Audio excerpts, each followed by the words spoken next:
Donc, d'abord, c'est un poison, oui. Ensuite, le sel aussi, c'est un poison. Et même l'eau, c'est un poison. Je veux dire, si je bois 500 litres d'eau, je vais mourir. Donc, oui, enfin, je sais pas. Donc, c'est un poison pas très violent, tout de même. Hein. Mais c'est un poison, oui. Ensuite, le rapport entre la dose et l'effet. Il y a plein de molécules où on peut le faire en faisant les manips. Là, c'est juste l'épidémio qui nous le dit. Donc, on regarde sur des grands groupes, sur des cohortes. Et quand il y a beaucoup de doses, il y a beaucoup d'effets, quand on mange beaucoup. Et puis, ensuite, ça diminue. Et ensuite, ça arrive dans un espèce de bruit de fond, si vous voulez. Ça passe en dessous de ce qu'on peut voir. Ça ne veut probablement pas dire qu'il n'y a rien. Hein. Mais c'est comme le gars qui a fumé une clope. Hein. Une cigarette, ça suffit probablement, peut-être une fois sur 1 milliard, à induire un cancer. Cependant, ce n'est pas dramatique. Donc là, je n'ai pas de réponse précise. Moi, je me fie à ce que disent les agences. Hein. Les 500 grammes de viande rouge et les 150 grammes de charcuterie ne me paraissent pas abominables. Le problème, c'est que la loi ne va pas dire aux gens, vous n'avez pas le droit de dépasser ça. Donc, ce n'est pas un outil convenable pour vous. C'est un outil convenable pour des bobos comme moi. Moi, si on me dit, ah, attention, ça c'est dangereux, je dis, oh là là, mais je ne vais pas le faire. Hein. Mais voilà, vous protégez tout le monde, même ceux qui ne lisent pas les recommandations.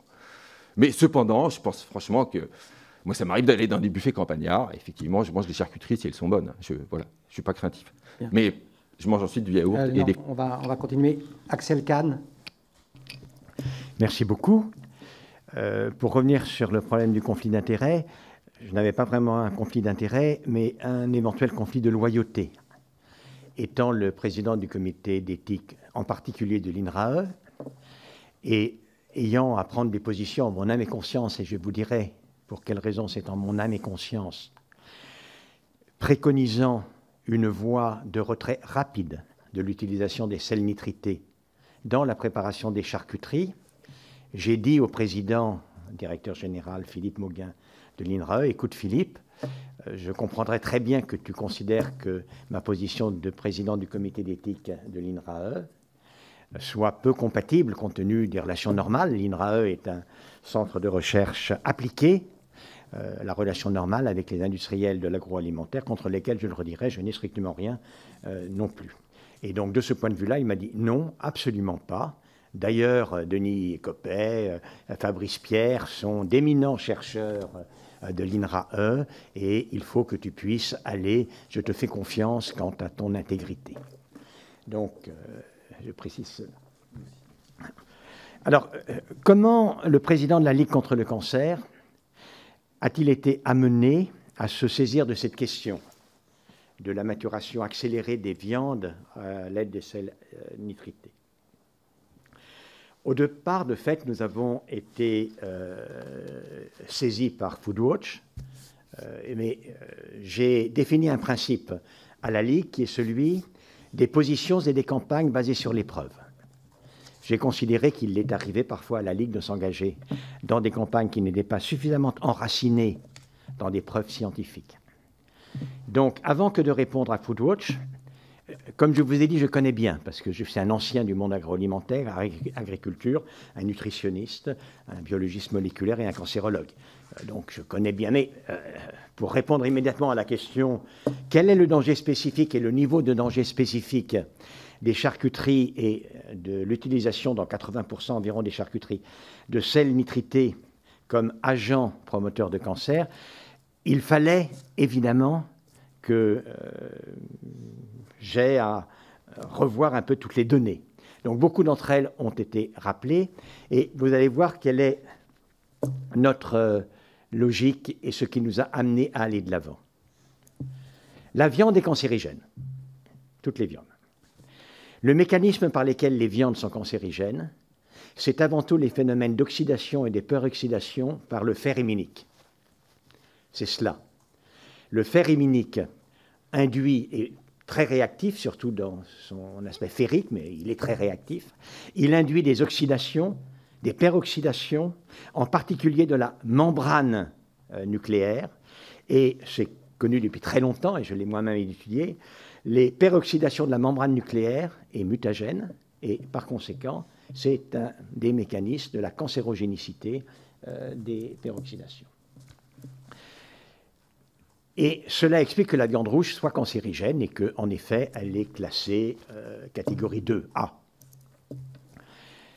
La charcuterie est classée 1. Il n'y a aucun doute, la charcuterie est plus cancérigène que la viande rouge. Or, immédiatement, étonnement, elle est beaucoup moins rouge que la viande rouge. C'est-à-dire que par unité de poids, elle a moins de fer héminique. Et par conséquent, la question que je me suis posée, comment se fait-il que si la cancérogénicité de la viande est liée au fer héminique, une viande qui est plus blanche et moins héminique soit cancérigène? Donc j'ai effectivement été amené à me poser la question des nitrites. Tout d'abord, est-ce que l'on a quelques éléments, même si ce n'est pas une certitude, des éléments robustes qui forment une convergence? Des fois, quand je dis des actions basées sur les preuves, c'est en tout cas des actions basées sur des arguments scientifiques robustes. Et ce que je cherchais, c'est d'accumuler des éléments scientifiques robustes. Donc, les éléments sur lesquels je me suis basé, c'est une étude des NIH aux États-Unis avant tout sur les personnes mangeant du bacon, les femmes ménopausées, qui indiquait clairement, mais dans ce contexte particulier, une implication du nitrite. De toute façon, dans le bacon, on en utilise toujours. Ça, c'est un premier point. Le deuxième point, c'est les travaux de Denis Corpet et de Fabrice Pierre, que j'ai lus avec très grand intérêt. J'y reviendrai parce qu'ils nous donnent encore d'autres indications. Et troisièmement, c'est la méta-analyse dont a parlé M. Le Cerf, de William Croft, qui était paru donc en novembre 2019. Elle vaut ce qu'elle vaut. Vous connaissez le principe des méta-analyses, ça a défrayé la chronique dans le contexte de la Covid et l'utilisation de l'hydroxychloroquine. Il n'empêche qu'il y a tant d'incertitudes sur toutes les analyses observationnelles qu'à partir d'analyses observationnelles, la seule possibilité d'avoir une connaissance plus robuste, c'est la méta-analyse. Cette méta-analyse, vous en connaissez le résultat. C'était difficile parce qu'en effet, il est très souvent difficile de faire la part de la charcuterie nitritée, vu que l'immense majorité des charcuteries sont nitritées. Sur 17 articles qu'ils ont considérés comme utilisables, il y en a 11 qui indiquent que la charcuterie nitritée est plus cancérigène chez l'homme que la charcuterie non nitritée, 5 qui disent que c'est pareil, et 1 qui disent que la charcuterie nitritée est moins cancérigène que la charcuterie non nitritée. Donc cette méta-analyse, à une énorme proportion de 11 sur 15, confirme en effet que le fait de traiter les charcuteries au nitrite semble être franchement corrélé à ce résultat qui est singulier, qu'une viande assez blanche est plus cancérigène qu'une viande rouge, alors qu'on s'attendrait à ce que la cancérogénicité soit dépendante de la rougeur de la viande. À partir de là, j'ai regardé un peu de plus près les résultats de 2010, par conséquent, de Fabrice et de Denis. Ces résultats sont extrêmement intéressants, en les regardant vraiment dans le détail, plus même qu'ils ne l'ont fait. Donc, ah non, ils l'ont fait, mais je veux dire, ils l'ont fait en vous en parlant. Ce que trouvent Fabrice Pierre et Denis, c'est qu'ils retrouvent naturellement la formation d'aldéhyde, de peroxyde, les phénomènes de peroxydation. La viande nitritée est plus cancérigène, la charcuterie nitritée est plus cancérigène que la charcuterie non nitritée. Mais en revanche, la formation de peroxyde est plus importante avec la charcuterie non nitritée que la charcuterie nitritée. Et immédiatement, cela suggère un mécanisme, c'est que la cancérogénicité qui est liée à la nitritation de la charcuterie, à la viande nitritée, est différent notablement, en partie différent, du mécanisme fondamental qui explique la cancérogénicité de la viande rouge.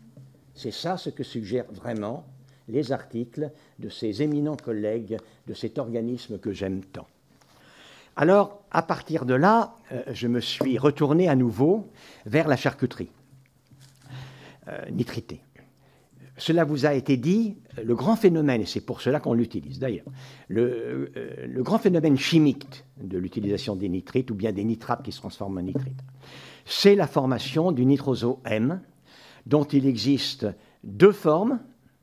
Une forme instable qui est le nitroso-M ferrique, qui est rapidement dégradé, et une forme incroyablement stable, qui résiste à la cuisson, à presque tout, qui est le nitroso-M ferreux. Or, quand on mange des charcuteries, le bol alimentaire de charcuterie arrive à pH très acide dans l'estomac, puis ensuite il va parcourir la totalité de l'intestin et du côlon, il va se dégrader. Le nitroso-M ferreux est tellement stable qu'on retrouve un peu du nitroso-M dans les fesses. Il n'empêche qu'une partie non négligeable du nitroso-M est dégradée à différents pH tout au long du transit, et par conséquent, il y a une cascade des produits de dégradation de ces NOx au contact direct de la muqueuse intestinale et en particulier de la muqueuse colique. Et cela explique le caractère très spécifique par rapport à l'apport de toute autre forme de nitrate ou nitrite, le côté très spécifique de la cancérogénicité des charcuteries nitritées. Là, je n'en ai pas la preuve, naturellement, mais voyez pour le moins qu'il s'agit d'une construction extrêmement logique. Pour ce qui est des quantités de cancer qui sont liées aux charcuteries, en règle générale, on a vu l'éventail. Moi-même, j'ai refait les calculs à partir de deux données. Une donnée globale mondiale qui indique que 5% des cancers du côlon dans le monde pourraient être dus aux charcuteries. Mais on mange beaucoup plus de charcuteries en France que dans beaucoup d'endroits du monde, bien évidemment. Donc, ça donne une fourchette, on sait à peu près combien on en mange plus, etc. L'autre chiffre, c'est le chiffre qui a été rappelé par M. Le Cerf et par d'autres personnes, qui est 18% de surrisque de cancer avec une consommation de 50 grammes par jour de charcuterie. Là, il y a un point sur lequel je ne peux être d'accord avec mon confrère, le docteur Le Cerf. D'un point de vue cancérologique, ça ne veut rien dire de dire que la consommation moyenne de charcuterie est de 35 grammes par jour, alors que c'est toxique à partir de 50 grammes. Ça ne veut strictement rien dire. Tout le monde n'a pas de cancer du côlon. Et bien évidemment, si la consommation moyenne est de 35 grammes, ça veut dire qu'il y a une foultitude de personnes qui prennent plus que 35 grammes et plus que 50 grammes. Évidemment. Évidemment. Et plutôt les couches les plus basses. Et plutôt, et c'est le gros problème, les personnes les plus pauvres. Les personnes les plus pauvres. Donc, en effet, on peut également utiliser ce facteur de 20%, et donc on va entre 1200 morts liées aux charcuteries à 3300 morts liées aux charcuteries. Et si le surrisque de la charcuterie est dû au nitrate, vous voyez à peu près quelle est la part qui peut être due au nitrate. Moi, je suis le président national de la Ligue contre le cancer. Mon devoir est d'essayer de tout faire pour diminuer le nombre de cancers. C'est vraiment mon devoir et c'est la raison pour laquelle la Ligue existe. À partir de ce moment, bien évidemment, je n'ai plus hésité. Alors, plus hésité, comment faire? J'ai rentré maintenant, et c'est plus le président de la Ligue, mais celui qui connaît très bien l'agriculture, très bien l'agroalimentaire, depuis des décennies et des décennies. Tout d'abord, pour ce qui est des salaisons, il faut pas, je suis médecin, on ne va pas me dire que trop de sel ou trop de nitrite, c'est identiquement dangereux. Ce n'est pas vrai. Quand j'avais 25 ans, 30 ans, effectivement, on a considéré qu'il y avait une relation directe entre l'excès de sel et l'hypertension artérielle. Ce n'est pas vrai. On est totalement revenu sur cette notion-là. Et honnêtement, la morue salée, le petit salé, tout ça, j'ai rien contre. C'est assez salé. Il ne faut mieux pas manger trop de sel, c'est sûr. Mais ce n'est pas cancérigène. Et il n'y a pas photo. On ne peut absolument pas mettre sur le même plan une salaison avec un produit dont on craint qu'il ne fût cancérigène. Et les salaisons, d'ailleurs il y en a beaucoup, n'ont absolument pas besoin d'utilisation de nitrite. Absolument pas besoin. Ça ne sert à rien. Si, ça accélère 5 à 8 fois. Normalement, la couleur brune dans une salaison, c'est de la protoporphyrine zinc qui va en être responsable. Alors que quand on utilise le nitrite, ça va être effectivement toujours le même nitroso-M qui se modifie. Et la maturation sans nitrite d'une salaison dure 5 à 8 fois plus longtemps, et c'est un problème. Il n'empêche que c'est moins dangereux, c'est largement aussi bon, et il n'y en a pas besoin. Moi, mon sentiment, c'est qu'il faudrait interdire l'utilisation des nitrites et des nitrates dans les salaisons. Il faudrait, pas tout de suite, pas demain, mais il faudrait mettre un terme interdisant, car ça n'est pas utile, ça n'est pas justifié profondément. Et les meilleurs produits de ce type, le jambon d'Aoste, le jambon de Bayonne bio, le jambon de Parme, etc., depuis, n'ont pas du tout de nitrite, et ils sont tout à fait excellents. Et, le saucisson est un problème. On peut très bien faire du saucisson, honnêtement, sans nitrite. Et on a du mal à trouver des saucissons sans nitrite. Maintenant, parlons des produits étuvés. Hein, c'est là qu'est le gros problème. Hein, le jambon cru, le jambon de Paris. Incontestablement, ça pose une question, un problème. Mais pareil, on ne va pas mettre sur le même plan le nombre de cas de botulisme que l'on risque avec le nombre de cancers que l'on connaît. Il faut savoir raison garder. Moi, je suis bien d'accord qu'il faut à tout prix éviter la récidive, la reprise du botulisme, mais en d'autres termes, on n'est pas dans la même catégorie de risque. Donc, on veut éviter le cancer et on veut évidemment aussi éviter qu'il y ait une surinfection de botulisme. On n'a pas vu du tout de botulisme. Pour ma compréhension, entre le risque, avec un arrêt du nitrite, et le risque de retour au botulisme, vous considérez que le retour au botulisme par arrêt du sel nitrité dans la charcuterie, ce n'est pas du tout la même chose.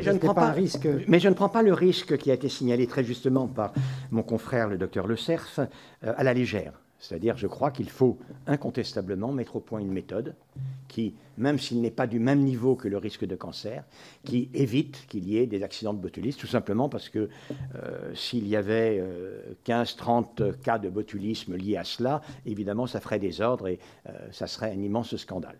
Et ce serait très préjudiciable, évidemment, à la belle profession de la charcuterie. Donc, ce que je préconise, c'est que l'on accompagne la profession avec des mesures de diminution, avec une perspective d'arrêt. Il y a deux problèmes. Le premier problème, c'est que faire de la charcuterie étuvée sans danger exige une qualité sanitaire des porcs remarquable. Et donc ça, certains grands élevages, lorsqu'on élève les porcs de manière très très contrôlée, c'est possible. C'est plus difficile quand on a des porcs de ferme qui sont élevés gentiment, qui mangent, qui restent du repas dans les porcheries, etc. C'est plus difficile. Donc incontestablement, pour la charcuterie artisanale, c'est plus difficile, même s'il y a beaucoup, vous avez tout à fait raison, moi j'ai fait l'étude aussi, il y a énormément de charcutiers artisanaux qui commencent à faire des charcuteries étuvées. Il faut que l'on puisse tester l'efficacité, la dangerosité, notamment sur les modèles de Fabrice Pierre des différents bouillons de légumes. UFC Que Choisir a dosé la quantité de nitrite résiduel après ces différents traitements. Vous connaissez les résultats sans doute. Dans la nitrification classique, il y en a le plus. Avec le jus de céleri et autres produits de ce type-là, il y a des nitrates nitrites. D'ailleurs, on voit que la viande est un peu rose, mais il y en a 10 fois moins. Et avec d'autres méthodes qui sont brevetées, il y en a une quantité quasiment indosable. Donc, il y a des techniques qui, sans doute, permettent d'obtenir des charcuteries étuvées qui sont d'un bon niveau de sécurité bactériologique et qui ne contiennent pas de nitrite et qui, sans doute, ne sont pas cancérigènes. J'ai proposé à la profession que j'ai rencontrée que la Ligue les accompagne. Je ne peux pas dire plus, hein. Je comprends bien. Honnêtement, je ne suis pas du tout un ennemi de la profession. J'adore les charcutiers. Nous aussi. Et donc, je voudrais bien sauver la charcuterie. Mais je vais vous dire, monsieur le député, aimant les charcutiers et aimant la charcuterie, je pense que ceux qui leur disent ne vous posez pas de problème. Continuez à utiliser les nitrites. Ils font une mauvaise action. Parce qu'un produit qui est classé cancérigène 1, contre lequel milite la Ligue nationale contre le cancer, contre lequel milite Foodwatch, est un produit qui est fortement menacé. Et par conséquent, aujourd'hui, la question pour la profession est comment s'y prend-on pour sortir de cette technique? Merci.